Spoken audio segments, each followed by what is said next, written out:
Is Jeff Chandler, Assistant Principal at Sugar Hill Elementary, a relationship under construction. Woo! Yeah. You know, in my past life, I had the opportunity to serve in the military for 22 years. And I didn't even pause. I get to part of the skill here. And with that, in the military, one of the many things I had a chance to experience was my time as being a drill sergeant. And me being a drill sergeant was an ideal time for me to be able to hone my skills on positive relationship building. You see, let me give you a picture about the drill sergeant. We would stand outside on the curb. We would have our drill sergeant hat on, and we have our sunglasses on, and we're standing there like lean, mean fighting machines, looking over across the railroad tracks, waiting for the trucks to come with the brand new privates. Brand new privates. And we're standing there, and we're looking, and the trucks come, and they pull up in front of us. And all of a sudden, the drivers get out the truck and say, "Drill sergeant, they're all yours." And all of a sudden, like a bunch of bulldogs, we say, "What are you doing, private? Hurry up, get over here! Why are you taking so long? You're 2 minutes late. I don't have time to wait for you." Well, I'm standing in front of this one private, saying, "Private, what are you doing? Why are you looking at me? Put your eyes back in your head. Why are you shaking?" And I'm looking at him, and his eyes done bumped out his head, and he's shaking just like this. And I look at him, I said, "Private," and he done peed on himself. And that's when I realized that my positive relationship building wasn't working. Then I thought, what can I do to change that perspective? And maybe he looked at me as being that old teacher in the classroom. You know, the one that you always hear about and you don't ever want to talk to, or the one you know when you go talk to, but not say too much. Maybe he looked at me like that. Maybe he looked at me as being that 9'8" giant in the room. That giant to where he's always looking up at you. Well, in basic training, it's kind of like that. Because I was always standing like this, and he's always doing push-ups. I'm saying, "Knock him out, private, knock him out. 1, 2, 3, you better beat your face." And he's looking up at me. And I thought along with that, during that whole process, what could I do to change my method of building a positive relationship? How could I get this private to see that what his perception of me was not really what I wanted him to see?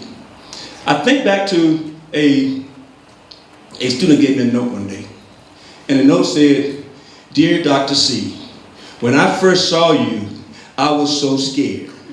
I just saw this big, wide guy. But when I got a chance to know you, I thought you were pretty cool, so thanks." And I thought, with that whole process, I got to be able to improve my nonverbal communication. You ever talk to somebody and just standing just like this, or like... Nonverbal communication skills are ones that would definitely go against positive communication.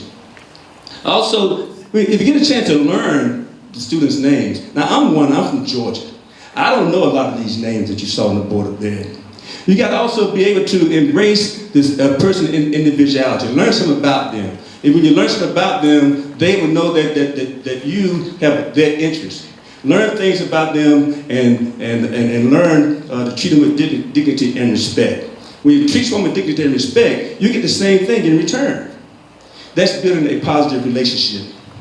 And also, when you're building a positive relationship, let your hair down sometime and let them get a chance to know you. I tell them in a heartbeat, I'm from Macon, Georgia. It don't mean I've been in the country. Well, the first time a cow came over to Sugar Hill, they all called me outside. And when I stood there and looked at that cow, and that cow looked up at me and said, "What are you looking at?" And I said, "Nothing." He said, "Okay." But that's building those relationships. And in building that community, you want to get everyone involved in the community, everyone involved in the process, let them see that the organization is growing and is exciting. I also thought about, when in charge, be in charge. When you're in charge of a situation, people want to know that you know what you're talking about. Say what you do and do what you say. And when you're in charge of a situation, they have more tendency to follow behind you versus standing back and say, "Okay, you're on your own. You know what you're talking about." And then develop a sense of compassion. When you let people know that you are concerned about them, concerned about their well-being, concerned about what they like to do, show a genuine interest in them, they have a tendency to turn around and respect you even more so. But I understand that positive relationships are the key to success. And in an area like ours, which is the most caring place on the planet, the most caring place on earth, building a positive relationship is not something that starts one day. It's not 2 days. But a positive relationship is something that is continuously under construction.